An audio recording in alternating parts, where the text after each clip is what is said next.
Joining us now in the next 1 hour, for the next 1 hour, will be Paul Mwangi. He's one of the joint secretaries of the BBI task force. And thank you very much for coming, sir. Thank you, Eric. And congratulations. I think everybody was telling you congratulations yesterday, so now let's steal the shine. It's good to still hear it. Yeah? It's good to keep hearing it. Yeah, congratulations on the work that you did coming up with the report. We've had an occasion to study the report, 256 pages of it. 156 pages of it. Eric added another 100 pages. I had another 100. No, I think because of the annexures. The 100 now will include the recommendations. Kila kitu ingine huko nyuma.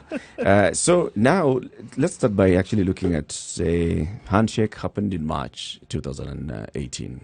And then, of course, you were there. And when the handshake was happening, you were among the people. Looking on is Paul Mwangi. And then, of course, the task force was established, and you were given a mandate to go around the country and hear from the people, and then compile that into a report and present it to the two principals. First of all, it took you quite a while to actually come up with that report, and at some point there was a lot of speculation on when is the report coming up. It's coming up next week. No, they've pushed it by a month. They've pushed it by 2 months. What was happening during that period? First, in terms of the delay, we did have a problem starting, largely because when the handshake happened, it was nothing that was planned. And everybody had to now start operating around the fact that it has happened. So even in terms of setting up structures for the task force to operate, trying to get it money to work, that took some time. Then when we started, we had been given a year, and we decided that we were going to try and congest everything in that year. And we had intended to go and see the people according to regions, so that we'll go to a particular region and call people maybe from 4 counties. And in our discussion, we thought if we are going to deal with inclusivity, we must start with inclusivity even on the way we work. And we decided we were going to travel to all the 47 counties. So that meant 1 year was no longer enough. And we wrote to the appointing authority and we said, we want to make this decision. It will require that at some point you're going to give us some extra months. And we said they were willing to do so.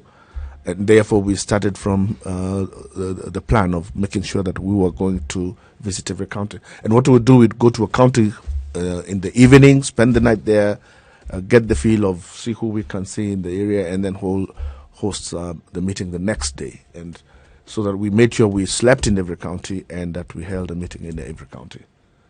All right. So the reason then that took you a while to consumed now the extra time, 5 months that we did. All right. So then the report was presented to the president yesterday, the day before yesterday. It was presented to us yesterday, and we've seen some of the recommendations in it, and that's what we'll be discussing as we go along. So I'm going to allow now my co-host to shoot the first question. Well, actually, before we discuss the content, I think we can pick up where we left off before you joined us, which is the likelihood of implementation with this report. We had a very skeptical view from Eric, where he's mentioned numerous... excuse me. And myself as well. Hands up, yes. Hands up. Yes. Where they mentioned numerous reports and recommendations that have been published and given to the Kenyan people previously, and nothing has been done about them, most notably the TJRC, of course. So why should we as Kenyans believe that this will be implemented? If you look at our report, we had something we call notable issues. And in the notable issues, we dealt with where we are coming from, which is one of the things we had been told to do. And for instance, we observed that Kenyans don't trust their leaders.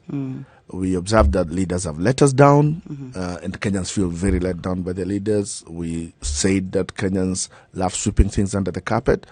So even before we start dealing with the implementation, we are already saying that we have this culture of not getting things done. Mistrust. And we said that Kenya has a serious trust deficit.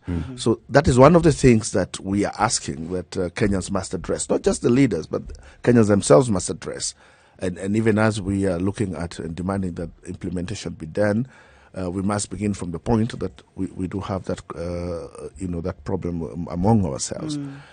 Secondly, the BBI process is also a political process. The one thing you can't forget about how BBI came up is that there was a handshake. And it is the handshake that made the two leaders feel, now that we are talking, and now that we are beginning to build these relationships, what is it that we can do to start doing things we could not do when we were fighting? Sure.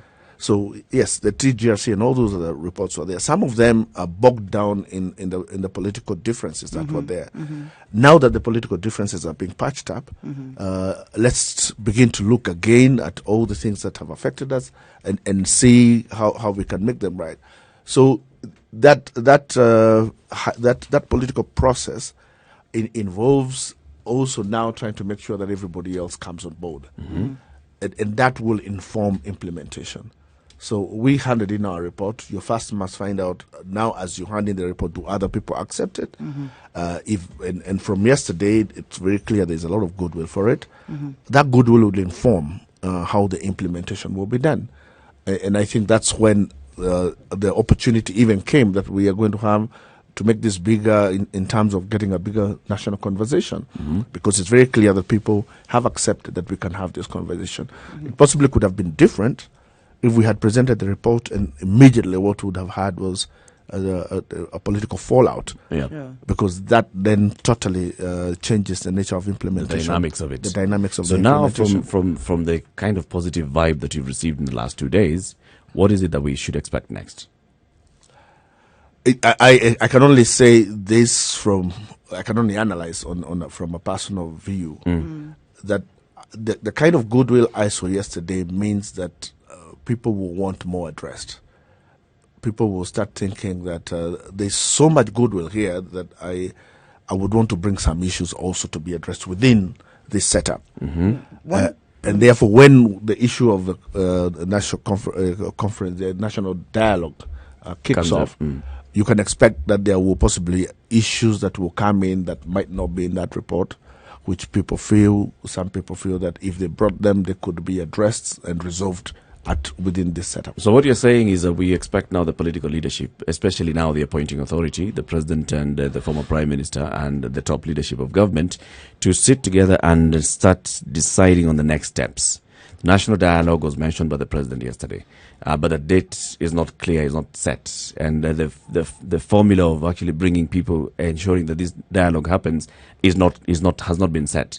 So we expect it to come from them. Is that what you're saying? It would come from them, but now that there is this goodwill, of course they would want to consult everybody else. Previously, I am sure they have a mind of where they want to go with this. But that is now going to be informed by the new goodwill and by the new people who want to be involved, so that you don't come and you expect me to be part of your process. You've already made decisions of what you want me to get into. I want to feed into that, and I want you to hear me. Maybe I don't like the idea of having a conference, or there's a way in which I would want us to handle that conference. You don't want it to be prescriptive. Yes, and you want it to come from as a consensus among all the players who are going to come in. Makes sense, yeah. So what you're saying, if I'm to understand you, is that you don't want to squander the goodwill by ensuring that even dissenting voices are heard. Yes. There are people who came and said, I like the idea, but there are things I don't like. And if you're going to go ahead, we must even have a forum in which those dissenting voices must be heard. But is it ever possible to include every dissenting voice and every dissenting perspective? It is not possible, but even as the way you reject a dissenting voice matters a lot. Because if people feel that you respect the fact that they had a different view, give them the opportunity to be heard. And you give them an opportunity to be heard, but the overall majority of people feel that their idea is not a good idea, I think they would move ahead with and respect the So what you're saying is that this process that you're talking about, instead of just writing it down in a report, you actually want to put it into practice by showing the very thing that you're saying in your report, that the processes that you use are exactly what you're proposing.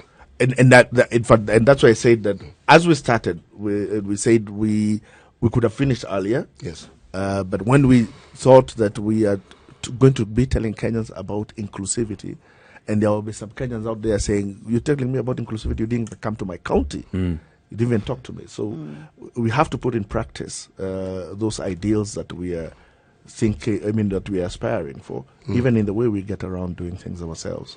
Now that you've got the report and you've had time to reflect on it, what do you think will bring more discussion? Of course, the political issues. Always the political issues, unfortunately. Like? All the structure, the chair of the executive. I think That's the general I think generally everybody is accepting that we can go in that direction. Mm-hmm. It's when you get to the nitty-gritty, when you go to drafting the laws and what operates, how. Yep. That's where the debate usually will lie. Of course, you were listening to our conversation before you joined us, and you heard, and Nyeri has said, the kind of skepticism that we're raising, and it's based on our historical issues. Yes, you've addressed that by saying one of the things that the BBI report is also addressing is the fact that Kenyans have lost trust in their leadership. And this is where we are. Among the things of us addressing that trust in our leadership is now, you're telling us we have left it to the hands of the leadership to ensure that we move forward. They gave you a clear mandate. They gave you clear timelines, right? On this is who you are. This is your mandate. This is your timeline by which time we expect you to give us a report. Now we are leaving it to, for them to find time and sit down and discuss and find consensus on how to now hold the conversation going forward. Is it going to be a national convention like a Bomas 3, or is it going to be at county level, 47 of them? Is it? We didn't just say that about leaders and say that Kenyans are the good guys. Because we said even as Kenyans, we have a problem. One of the notable issues said that we said the problem with us is our software, not hardware. And what's wrong with us Kenyans is more about our attitudes and behaviors rather than the environment and circumstances. Because this is possibly the first time that people are getting engaged at this level, even at the submission of a report. Usually people they just move on. And in fact, we say that in Kenya, there's no tomorrow. Kenya is just about today. And that's not about the leaders. It's about us. So it's a wholesome obligation, not just for the leaders to make sure that they push this forward, but also for us to get engaged and for them to know. And push to make sure that they get it forward. Because leaders follow people because they are created by people. So if people seriously show that they have an interest in this and they want particular things done, leaders usually have no choice. They have to do them. So are we saying that if there's no interest then, if we see that people are not putting their interest forward by being now proactive, debating this, showing their interest, that this too could go under the water? Well, it's not a Kenyan thing. It's a human thing. Why I don't think anybody would get involved in chasing things that people are not interested in. That I don't think would happen in anywhere. You don't think the political elite might keep this going because it benefits them one way or another? Whether or not Kenyans are interested in this? As I said, the basis of everything, basis of politics, basis of leadership is about it's about the interests of the people. And if we show, and I think Kenyans have shown, that they want this and they want it to move forward, the leaders have to respond to that. Can I ask a question with regards to your consultations that you had at regional levels and with the different people who were involved in recommendations and so on, your consultations? Were they involved, these are the 700 people that you interviewed and spoke to, were they involved in the actual solutions, or they were just talking about the problems? Firstly, they would talk about what their view of the problem was, although usually would encourage them and say, we have told you what the problem is. So let's not spend too much time discussing the problem, right? So that you don't have people come and tell you how they gave a specific bribe. That might not matter. Sure. Maybe we need to get your feeling about the problem and what kind of solution. You might not have a specific solution, but what kind of solution would you want to see? So the recommendations have some sense of what people feel. It has a sense of it's not just the problems. The recommendations too, the solutions are owned by Kenyans, so to speak. I will give you an example. When we started debating among ourselves on the issues of devolution and how expensive it has become, we went to the field with the mind that you can actually reduce counties. By the time we got halfway, shock on you. Shock on it was very clear. Do not dare touch. Well, everybody will agree and say, yeah, it's expensive. It's expensive. Actually, reduce them, but don't touch mine. All right. Everybody else. Everybody thought it was a good idea if they could be reduced, but not when that reduction included affecting their own county. And so that was a reality check. So by the time we now came back to craft recommendations, it was very clear that if you're going to handle that problem, you have to handle it in another way. You have to find a Right. different route. You have to find a different addressing route the because costs. whatever recommendation you come with is one that the people you have met is not going to accept. We have Paul Mwangi in the studio. Paul Mwangi is one of the joint secretaries of the BBI task force. He's here to shed some light on how they worked as a task force, how they came up with the report, and of course we'll be asking him about some areas of the report that need some conversation. This is a situation room. Let's allow him to have a sip of water, and then we come back and continue the conversation. It's 17 minutes past 8 o'clock.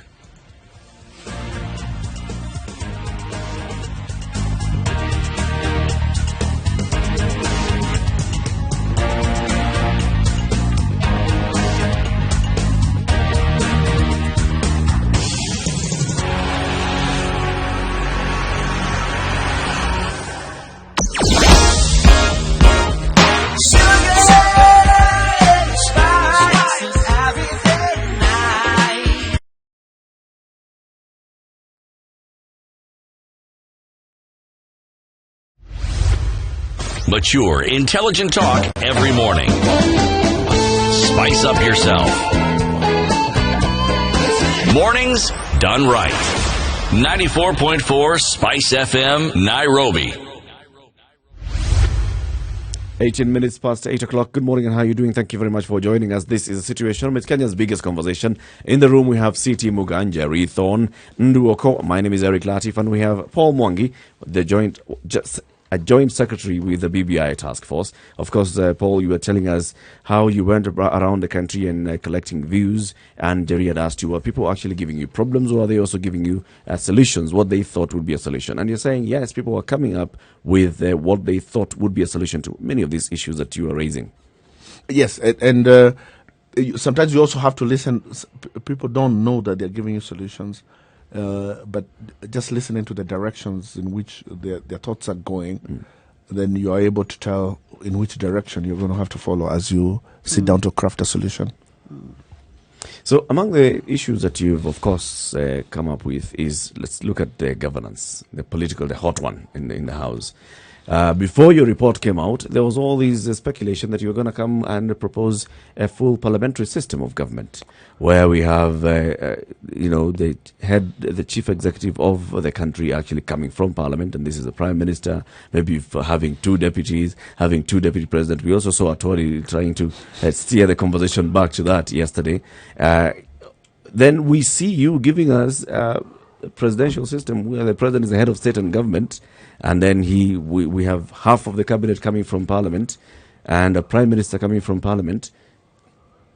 First, which Kenyans told you this? First, the one consistent thing that Kenyans have said every time they have been involved in the process is that they want to elect their president on universal suffrage. And that has never changed. So every structure of government that you try to propose must deal with that fact.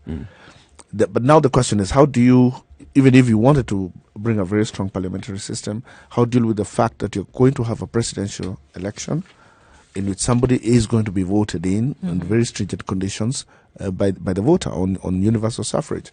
Now, how could you take that person and then come and make him ceremonial? It's not possible. Can't. So if you're going to have a very, very powerful parliamentary system, then you're going to have to weaken and lessen the presidency. The president's powers, right. And possibly then you need a president who is not elected directly by the people.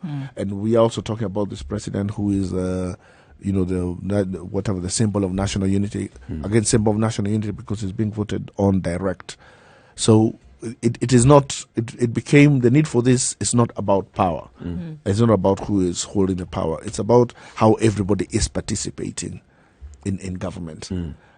So currently we have a president who comes in, he is the head of state, head of government, but he runs everything. So he sits with the cabinet, makes decisions as to how what is going to be done, and then still after that has to go and start implementing himself. He has to still call in the ministers, how far is this road? So and we thought that part of the participating in government is letting somebody else run around doing the implementation. So the way we have structured it is that the president and the cabinet will sit down and make the policy decisions and make the decisions about what is going to happen. They are going to pass those decisions then to the prime minister. The prime minister sits with the PSs through his permanent secretary who coordinate them, and they start the actual process of implementation. So if a decision has been made to build a road, we question the president about why we are not having a road. But he will say, okay, fine, we pass that road. Then we'll go to the prime minister and say, did you get a decision from the cabinet that you need to do this? Yes. How far are you with that? So the prime minister sits in the cabinet, but the prime minister is basically in charge of the civil service. The implementation. Does this not run the risk of the role that the separation of powers plays in checks and balances? Because what in essence you're doing is merging the executive and the legislature, if you're having, and then you still have the presidential system. So you don't have that check in a parliamentary system of vote of no confidence, which is what would be the mitigating factor for having removed the separation of powers as the checks and balances. No, we do have the vote of no confidence. So if you are for the president. No, the president is for the prime minister, but the powers that the president has are still quite strong. See, with the vote of no confidence for the prime minister, it's because the prime minister has quite a lot of powers. The president is usually ceremonial in a parliamentary system. Yeah. Now here, the president is not ceremonial. He's not ceremonial. But you've removed the checks and balances that the separation of powers that would ordinarily the separation of powers would provide. No, we have not, because we've maintained the impeachment at the Senate. And the president impeachment of the president. The president can be impeached at the Senate. But still there is a compromise on the checks and balances when you merge the executive and the legislature. You don't feel that? Our thought was that having a classical Western model democracy and trying to impose it on that without thinking how it can operate within our setup won't work. Currently, people were complaining that the government, since we came up with technocrats for government, the government has become arrogant. Because they don't feel the people. Right. They don't feel That's the people. reality. They're not answerable directly to the people. Yes, and even today we see Senate and National Assembly complaining. They are summoning people who are not coming. But if you are in that house, if there is a question time, in which the prime minister has to answer, if there is provision for having ministerial statements, there's no question of you writing letters to cabinet secretaries asking them to come and you grill them. You have a question, you simply write a ministerial statement, a question, which he must answer next week. And he has no choice. This system that you speak of, is it uniquely Kenyan? Or is it something that we've cobbled from? Let me explain the background of why I'm asking this, because having read it, what seems to me is that you've looked at what works in other places and you've determined this mix would best suit our purposes. Actually, it is the system we ran before the Constitution for close to 50 years. Yes. And looking back at the system we brought in and the system that was there, it's very clear we were much better. So we've gone back to having ministers coming from Parliament, just that we did not have a prime minister until the only that. Although we did have prime minister once at the very beginning. Right? So would it be that situation now? What we had post 2007? It would be the same situation we had prior to the Constitution 2010. Right. And that the government had better grounding. People understood government better. Cabinet ministers who are politicians know how to deal with people, how to explain things to people. Now, any government can be doing a lot. But we don't know. Nobody will ever know. And is this the answer to your assertion that we need to bake a bigger national cake? Because you say that in your report, we need to bake a bigger cake. It's a conversation we never have. Wealth creation is a conversation Kenya never has. So we talk about how we are going to collect more taxes. We don't talk about how we are going to be a rich country. What are we going to do? What is this we are going to do? Are we going to promote our agriculture? Are we going to innovation? Yes. What is this one product that we want to do? Are we going to start producing a car? We said no. We are going to industrialize. Industrialize doing what? We really must zero into those things that we think we can do that can create wealth. Right. And that is a conversation we must continue to have. The biggest conversation in Kenya is how we are going to share. And the worst political fights in Kenya are about sharing. About resources. About sharing the very meager resources. Not thinking about how, we need to say this money is not enough. Let's increase the money. Let's increase the money. The reason we are fighting is that this money is too little. Or rather, in this case, increase the sources of this money, or create sources that now we can have more from which to share from. Yes. Isn't that now where the conversation should be around? And then who gets involved in the conversation? I mean, from what you've talked about, the people, those in governance, those who are now mitigating for policy, who then makes that decision? Who fuels that conversation for that to happen? A lot of direction when it comes to wealth creation, of course, comes initially from government, because you have to set the atmosphere, you have to set the infrastructure for that to happen. But even within Kenya itself, I think that's something we need to start challenging each other on a question of. Because I don't think we're even struggling with it, because I don't. We are think not even struggling. We're not with even the struggling. We've level. not dealt with it yet. So, but these are challenges we need to make of each other. And we don't demonize. There are points at which we demonize wealth, and people who are running after wealth look as if they're some evil guys who are just trying to take advantage of society. I think we need to promote that. So it seems to me, with the political system that you've proposed, there wouldn't be any need for a referendum. That would be a legal question. It's up in the air.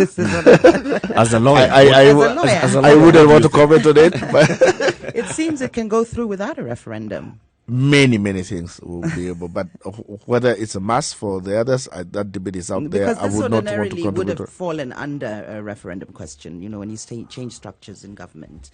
But the way you've proposed it, it seems like you've managed to circumvent I think we the need need for a referendum. to listen to more legal views as to whether the changes proposed can fall within the description. From what about your view as a legal practitioner? We said we were not going to go into that discussion, so that if we didn't want our decisions to be based on whether on a referendum or no referendum, we just say, is this a good idea? Right. And we put it out there. Let other people decide how. I want to go back to that question on that system of government and what you have proposed as having a prime minister coming from the party with the majority in parliament, who's then going to be appointed by the president, of course, going to be approved by parliament. What if the party with the majority does not come from the same party as the president? What happens in that case? What do you see playing out? They must learn to work together. First to say we've been there before. We had for 5 years a president who was PNU, and we had a prime minister who was ODM. And so long as everybody is being a leader for Kenya, it doesn't. There was nothing to collide about, because they should be able to agree on how to take the country forward. But if you're a president and you've gone to campaign and you have been denied a majority in the House, I think people have made a statement to you and about your party. And they say, we don't like your party, and we would not want your party to be the one running government. If they wanted, they would give you that majority. What if if you get the majority and you're denied the presidency, then they're also saying, we think maybe your presidential candidate is divisive. You got good ideas, you got good policies, but I think your president is too divisive. Your candidate is not it. Your candidate is not it. So it's kind of, they're saying, I think this is the person who should keep the country together, who should lead the country, and I think these are the ideas. But then you also that he should pursue. You may have the same person who's actually the presidential candidate being the leader, who then joins parliament. So people rejected you as a CT Muga as a presidential candidate, but because you are the leader of this coalition, then you also join parliament and you become prime minister. We have said the person who becomes the prime minister then will come from the majority. Yes. But one of the proposals we had said is that if you're the runner-up and you lost the election, you must go and become the leader of the opposition. Because the opposition is a role. Absolutely. And democracy. Yes, and somebody must play that role, and must be a credible person. And you can't go looking for an opposition leader from someone people have never. And here's the conundrum. So the person who actually lost the election as a president has a majority in parliament. His party. Yes. Has a majority in parliament. So his party will produce a prime minister. His party will produce a prime minister, but the person now becomes the leader of he goes and becomes the leader of the opposition. And the opposition is not his party. The opposition, let's look at 2008, right? So Raila Odinga had a majority in parliament. Yes. But he had not won the election. So he goes into parliament, his party is the majority. He should produce the prime minister, but he cannot be the prime minister. He'll be the leader of the of the opposition. We had a situation in that scenario where the parliamentarians themselves now had to form themselves into the opposition. Then became more superfluous. A coalition of yes, but it did happen, and the French system also has similar situations where you can end up having a president who is from one party and a prime minister from another party, and they go through something called a cohabitation, which we will have to draft and see how that works. So it now becomes an issue of roles rather than the parties you belong to. It becomes an issue of roles and how we are going to organize those roles and who is going to play those roles. But all these are roles of leadership. It's not a football game where you say that somebody must be. It's for and against. Yes, that is just for against. It's just roles we are playing, and we are all playing these roles in the process of governance, and that opposition is also a process of governance.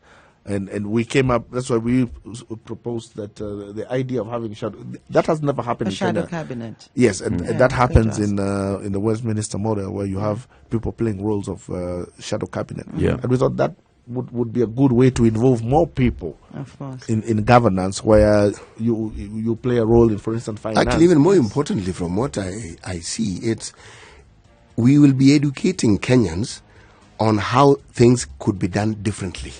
Yes. That as opposed to what we've had, this is a different thing. this is different, and actually everyone gets to participate. You may not think so, but they do. But then the implementation. 27 minutes to 9 o'clock. Let's take a look at what's happening in the traffic situation. 96.1 Spice FM. Kisi.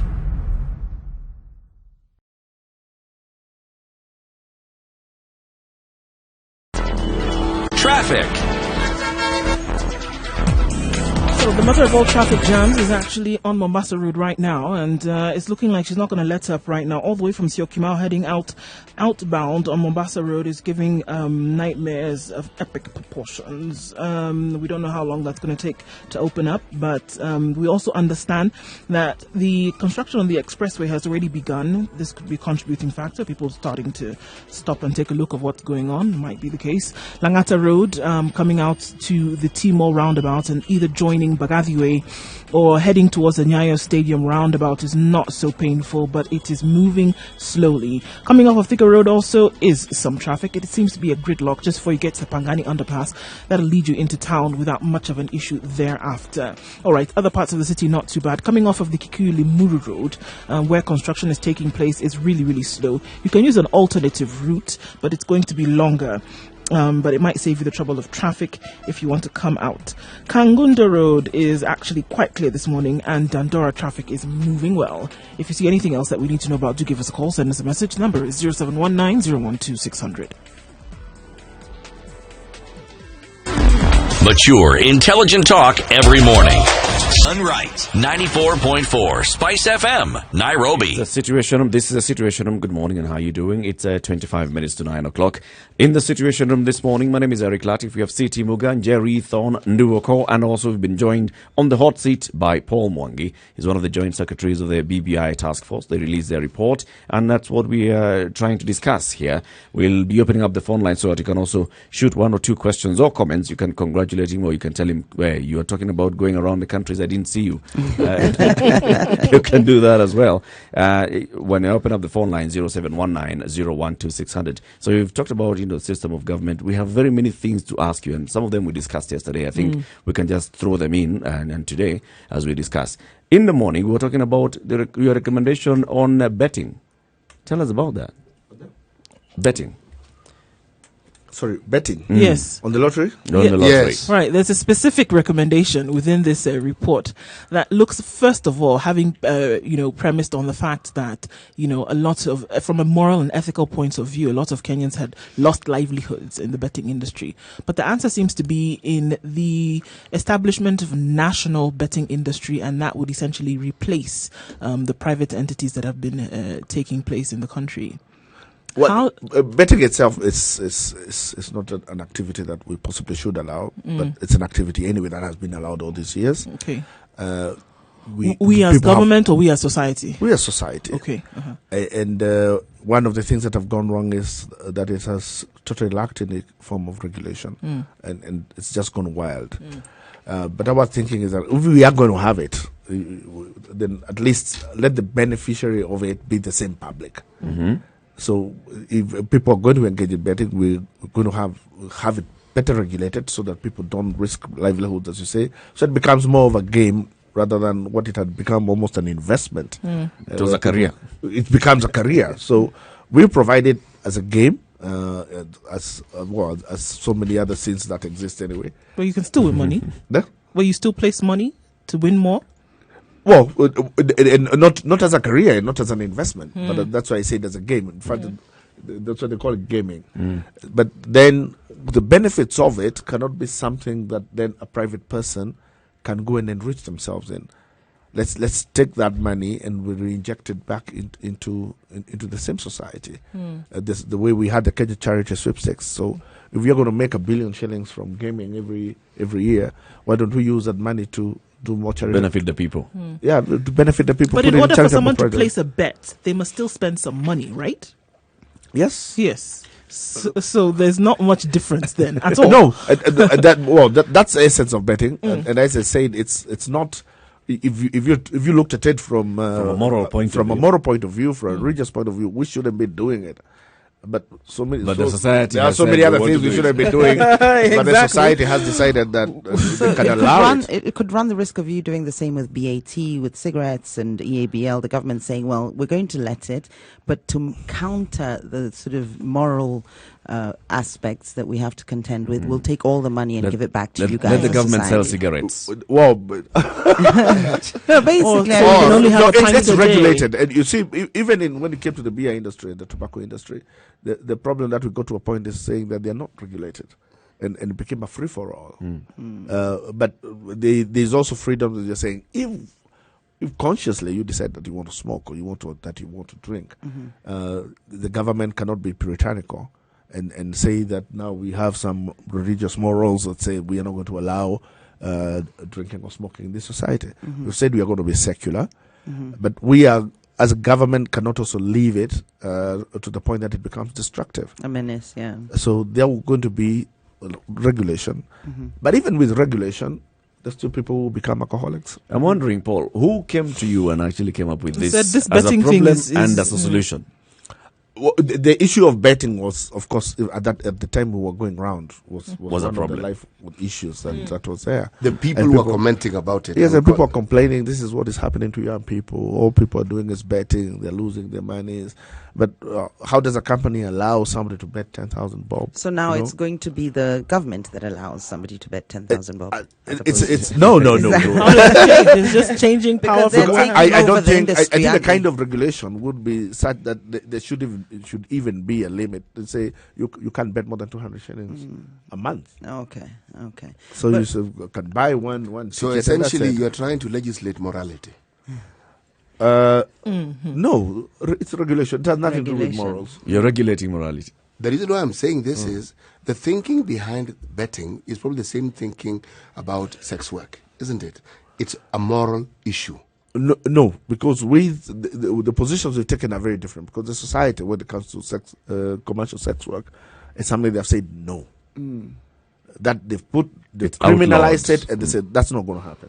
Okay. So you can't even begin to talk about regulating it. But when it comes to betting, it's something they have allowed to happen. And what you're saying is let's ensure that it's only the government. So that if it's in the participates hands of the this. government, then we will not see The the reason kind of- you're putting it in the hands of the government is so that the benefits of it come to the directly back to the people. public. And here, it's not government; it's a public.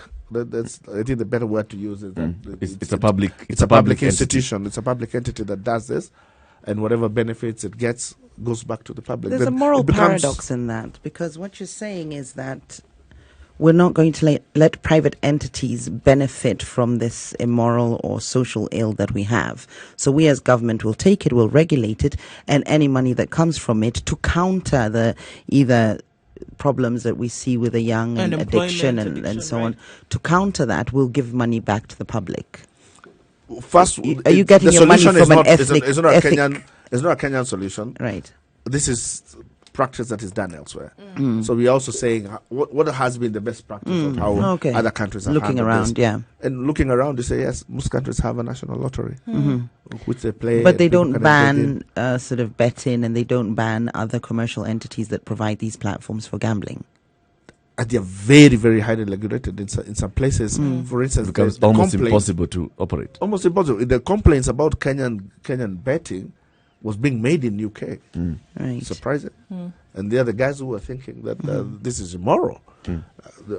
Now we still were thinking that's a very good thing. And how would you then control, or how would you propose they control betting online with interconnectivity and so on? It becomes impossible. So they can bet using international companies and so on. Are you even able to tax that? Betting online will not happen without pay channels, all which will be locally regulated. Right. Oh, Okay. So right. you've got the structures in place. For that, the structures They've seem thought to be it through. very well in place in terms of how that will be You have to implemented. go through M-Pesa or PayPal, and if the law locally is that you cannot engage in that, and nobody Then will. nobody What will about do it. with international ones? You can use credit cards or your debit card that take Visa or MasterCard. It's going to be a tricky one to navigate. But again, unless your Visa card is is operating from an account that's outside Kenya, so long as the account So is even in with Kenya, banks, okay. the bank would You should can not allow still that see to the bank will not remove debit the money. There's the other issue that we're discussing about gender, of course, and you've made a couple of far-reaching and good recommendations on gender. For example, saying a governor shall be for both gender, the Shall be governor balanced. and the deputy governor shall be balanced, and then also saying the Political Parties Act should be amended to ensure that you have more gender participation. Then we asked ourselves, so why did these guys leave it only there? Why not come to the national level? Why not say that one of the two, president and deputy, must be of either gender? Actually, hearing it yesterday, I thought it was a good idea. I think that's some of the conversations we need to have after this report. Did you not emerge at any point during your deliberations? How many women did you have in your panel? There were 8. Women? Yes. No, 12 actually. Yeah. Out of the 19, there were 12. No, we are 14. Mm-mm. No, not full. No. The 14 that he was in the task. Yeah, I know. The initial, I am aware. And he can count. So he's saying that. So you had how many? We had 4. 4. So 4 women out of the 14 member. Yes, we had Okay, Dr. 4. Florence Musa, we had Agnes Mudama, we had Marion Deshomo, and we had Honorable Rose Museo. The 4. So what was your question, CT, when you're going with that? You see, my question to him was, if you had 4 women in this panel, did they not bring this up? The issue came up, and as he said, at that time, you're trying to balance and say, okay, fine, are we reaching too far by even going to the presidential, and then you think, okay, fine, let's stop at governor, and let's see how people receive that, and if they want to add to it, they will add to it, but at least the issue is on the table. And it was always in our mind that ours is not the last say. There are things we will say and people might want to improve on them, and there are things we'll say which people might reject. But we didn't want also the idea to be brought in through a high-octane political... So you're trying to balance. So, you yes, you we are have- looking at the principles that we have that are likely to be president, deputy president, prime minister, and you're saying, these guys, if we say woman, then we lose them. You might even lose that idea itself because you bog it down in a controversy. But listening to yesterday, I think it's possible, and I think people could accept, and it will be a good thing for women because if we've never had a position, well we've had a position once when somebody, the vice president, succeeded the president. Yeah. But in many instances, it doesn't happen. In most countries in the world, but if people are able to keep seeing a woman in the position of deputy president, vice president, Becomes normalized. it becomes normalized. The issue of interaction between women and power starts getting normalized. You see, what this reminds me of was the issue of the Kadhi courts in the Constitution when we're discussing this current Constitution. You, as a lawyer, would understand it better than I can. And the church, specifically the Christians, did not want this. Which was surprising because it has always been there. Yes. That was very surprising. But I think it was always there in such a low-key manner Yeah. that people really never... People never knew that it People existed. never knew that it existed. So when it came up and said, "Would you think these courts have been here?" And then all of a sudden, it seems people had not internalized it. Yep. So, talking about the possibility that we are going to elect women as president, it's maybe something we need to start culturing people into. And yes, I cannot think of a better way to culture people into women at that level than ensuring that deputy president Why is I always a bring this woman. in is I feel that we can recover ground, but that was an opportunity lost. Because had you actually brought it in, Yep. the dialogue would have been out there. No, the dialogue is now out there. It is. People seem to say, if they are through with it, say that governor one, thanks. Okay, that's okay. Now. Now let's have this conversation. Because the conversation I can see passing very easily is the one of the speakers, is the one of the whips, the majority leaders. No problem there. Yeah, I don't see any problem there. But the other one is hot. It's hot because of the people. The And current. it's hot because it's a very powerful position. Yep. And you're going to lock a lot of men out from ever being, when they think that every time there is a contest. president, they can forget about being. It's not a problem. Even the people who want to run for president are possibly not going to like it because it limits your choices. It limits how many political games you can play. Let me open up the phone lines. 0719 012 600. That's 0719 012 600. Got any question to Paul Mwangi from the BBI Task Force? Shoot. This is your time. 12 minutes to 9 o'clock.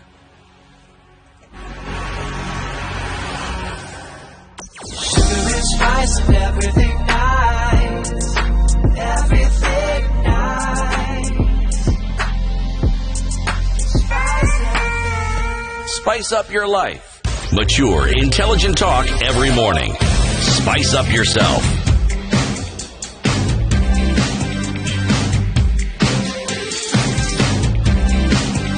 Mornings done right.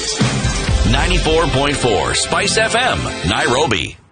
Ni lazima president akiwa president awe na 2 deputies na awe na uwezo wa yeye kuchagua vile atakavyochagua prime minister. Tutaendelea hivyo pale kwa prime minister, tuwe na assistant to prime ministers. Mimi naambia hivyo kwa ajili nchi zote za ulimwengu zilizoendelea kwenda Asia wameangalia governance ya kwamba baada ya election uwezo uweko kwa wale ambao hawakupata nafasi wanapata nafasi, ili wananchi wa move towards one line. Asante sana kwa kunisikiza na asante sana kwa kusikia hiyo. That's all he was there. You're going to respond to that, but also let me pick this call from Esther. Esther is in Mombasa. Good morning, Esther. Good morning. How are you? We're fine, Morning. thank you. Morning.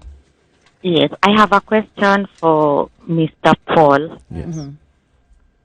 Okay, when they were going round, first of all, I have to say that the political setup of the top offices, as far as I'm concerned, as a normal Kenyan, is I would want to leave it to the politicians, really, because I'm not really in that parliament, so that is just an office setup. So whatever is included in the document per county is what really concerns me, because I'm thinking there was some PORs by the time they were going out to get the views from the people. So could that be made public, and could we see that within each and every other county we were checking out for this, and then this is what we got? Because now the report is consolidated. Then the timelines, somebody talked of timelines. I really like timelines, so I want to know the next steps after this and what will be done, consequentially, what will be done. All right. And the governance and leadership in each, as they did that, were there strengths and weaknesses they identified per counties as per project, and how are they going to do them? This is still a proposal, and is there a team for implementation and the support and resources? Are they already discussed? Aligned. Have they been discussed? Yes, aligned, or are they gonna be available? Because these are projects. I think it's a project-based kind of approach. So if those would be there, then I will be a bit happy. And then the DP was not so happy yesterday, so I was wondering why is he not so happy? Bye. Thank you, Esther.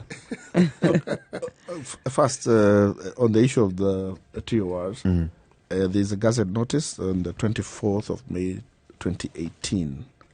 That's a Gazette that set up the task force. And the Gazette has all the terms of reference. So if she can look for that, then she'll be able to tell the TORs that we were following. You've also annexed it in the report itself. It's also annexed in the report, which you can download from www.bbi.go.ke. There's a copy there. All right. On the timelines, as I said, I don't. We are going to have to wait to be given the timelines. But what I see happening going forward is first you have to have some consensus building now. A lot of it happened yesterday during the launch, but I think it now needs to be more formalized, Consolidated. and consolidated, and find out how many political parties are with you and on which issues. Now, on the issues that there seems to be full consensus on, I anticipate that those might start moving forward. Then we'll have to step back and start addressing the things that we might not have full consensus on, or things that there is no consensus on. And now there's the new issue that has come up of people who are saying that they will possibly want to bring out other things for consideration. So the timelines would follow that process and would cater for that implementation. On the country's projects, we didn't go and we told people that we don't want to listen to their local politics. So we didn't want to sit there and listen. You are not auditing counties and We are their not auditing performance. counties. We don't want to complain about your governor and Your MCA. and your MCA. But we did observe and we that in very many counties governors had abandoned projects that had been done by The previous governors. governor. And there was a lot of wastage. And we have made a recommendation saying that when a new governor comes in, Treasury must require that new governor to factor to completion all the projects that had been started by the older regime. And if a governor is going to abandon the project, then there must be an explanation to be made for it. Maybe it's an explanation they need to make to Senate as to why they are abandoning a project that had been started, because it's wasting government money. And you need that continuity for development, don't you? Did you also have in that report? Do you have some of the issues that were raised by the people? Like, have you? Do you have like a report of the verbatim presentations by the people? We do have recordings, and we are processing the Hansard of everything that was done. We shall be posting it when it is ready on the website. We have videos of all the proceedings, and we have photos. So there's a full record of everything that went on. And in the report, you recommend increasing the resources to the counties between 30 and 50% of the last audited account. So you're looking to strengthen devolution, no doubt. Yes, people thought that the counties are better off delivering services to them. They're quicker. It's easier to audit them at a personal level. And it's easier to demand specific services when the person delivering them is with you at the ground. Proximity. Now, some people have argued that actually if devolution was working the way it should be working, we wouldn't have a problem with national government in terms of wanting our person at the helm, and we wouldn't need these recommendations that have come from your report about having a prime minister and a deputy prime minister and a president to try and create or give a platform for inclusivity. Could we not have focused on ensuring that devolution works and strengthening that instead of changing our structures and governance systems to achieve this? There would, of course, be less concentration on the national if the counties were working. That does not mean it will take away attention. National government and national politics will always be national government. You still feel that even if devolution was working and resources were getting to the people and people felt that they had a provision of basic services and so forth? They will get less animated about national politics. It doesn't mean they'll get less interested. But it's this very animation that we're trying to counter, these tensions that come around every 5 years. So if they're less animated, there's less tension. Do we really need to change our governance systems if devolution was working? That's why I say it's not that they'll concentrate less on it. They'll still want to be there. They'll still want to participate. All those communities will still want to be part of that national government. Politicians will still want to be part of that national government. What they might not do is that if they feel left out, they might not fight. So it might not go to so animated that becomes a life and death issue. Right. Do you find that your recommendations are reflective of conversations that are already being held around the country, that are already taking place? A lot of them, a lot of the things that we handled there were very many things that were already taking place, but some of things that people had never talked about. For instance, the whole idea of public participation, we were surprised how central it is to people, and that people do feel strongly about public participation. But that people are feeling that it's a useless exercise in the way it's conducted. And that's why we came with the idea of having an office of a public rapporteur. And the idea, everybody does public participation, from NEMA to just about in everything that's going on in Kenya is public participation taking place. And everybody is spending money. But everybody is coming up with their own rules of how to do it. And those rules are usually skewed towards what you want to achieve. What you want to do. Yes. So, for instance, you have, if you want a good recommendation, you have public participation, and you make sure you allocate an allowance of 4,000 shillings to everybody. Other places, they are being given one. So, first we thought, if you actually put up this office that does all this, we will even save money.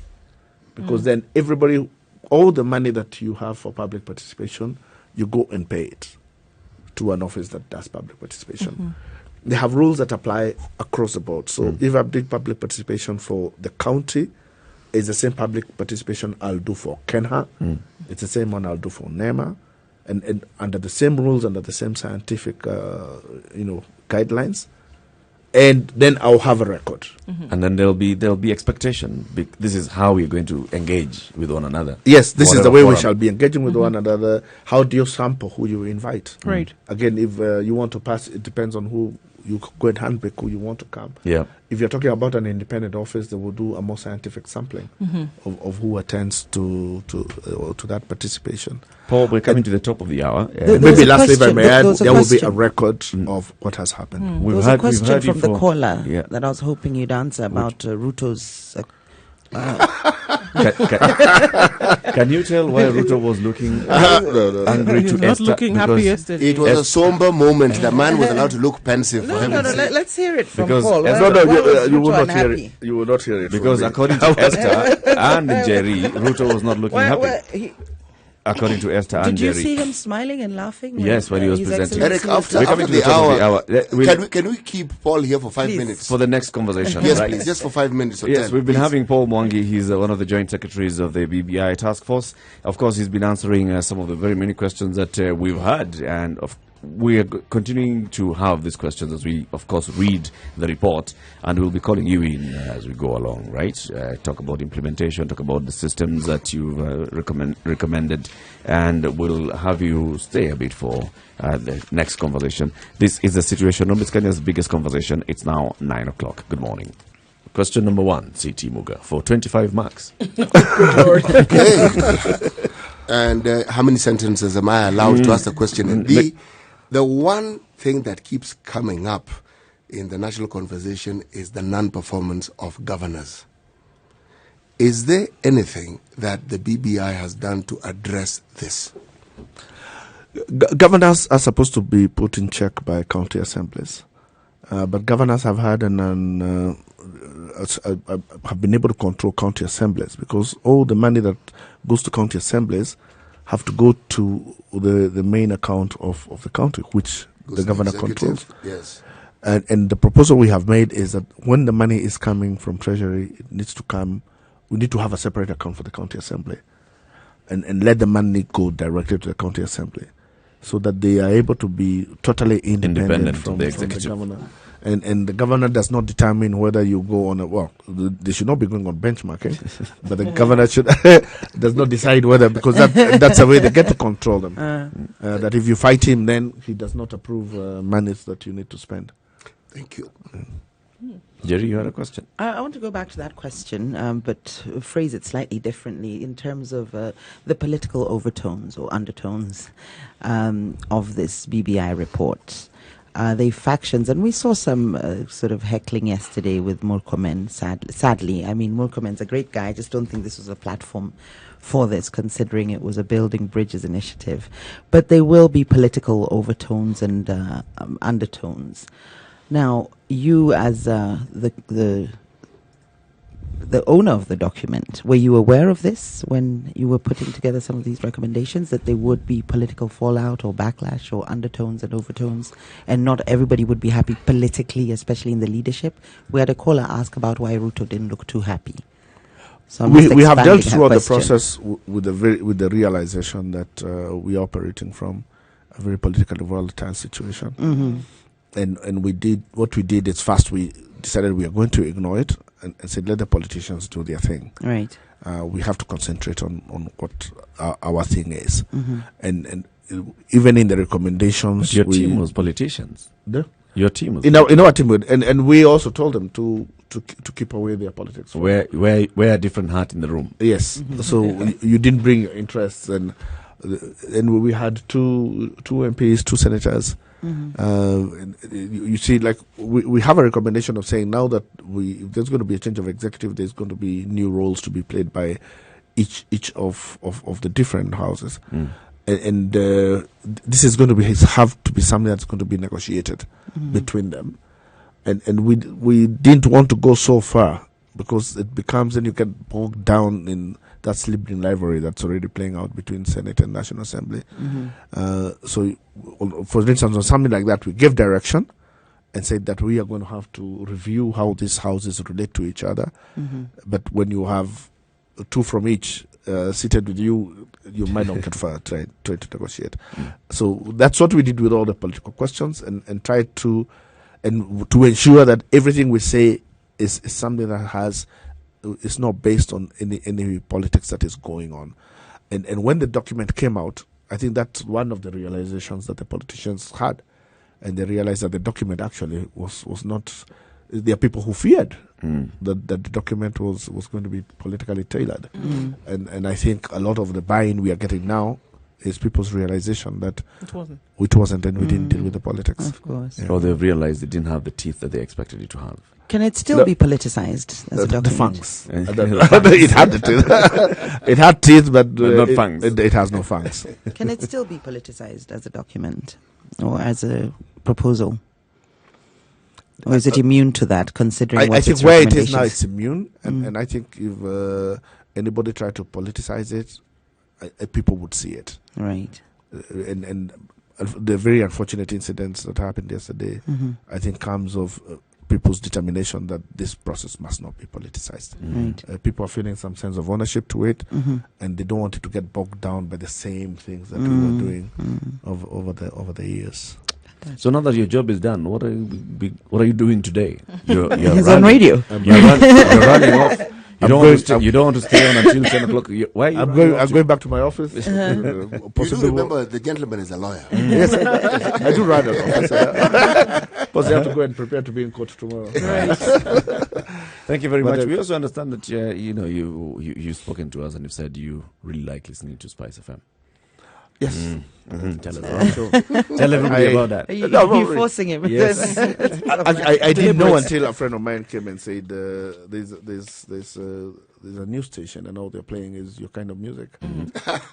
And I went and from the day I keyed it into my car radio, I've not changed it since. Your radio doesn't shika anything else. It doesn't shika anything else. There you go. And of course, you listen to the morning show as well. Yes, I do that too. It starts very bright and early from the beginning of the day to the end. Thank you very much, Paul Mwangi. Thank you for the invitation. For the BBI Task Force. You guys have been great company. We'll be calling you again, of course, when you have an issue that we are feeling. We don't understand what exactly the BBI report was talking about here, so we can just call you in and you can weigh in and give us some insights on the thinking behind it. Anytime. Asante sana. Thank you. Thank you.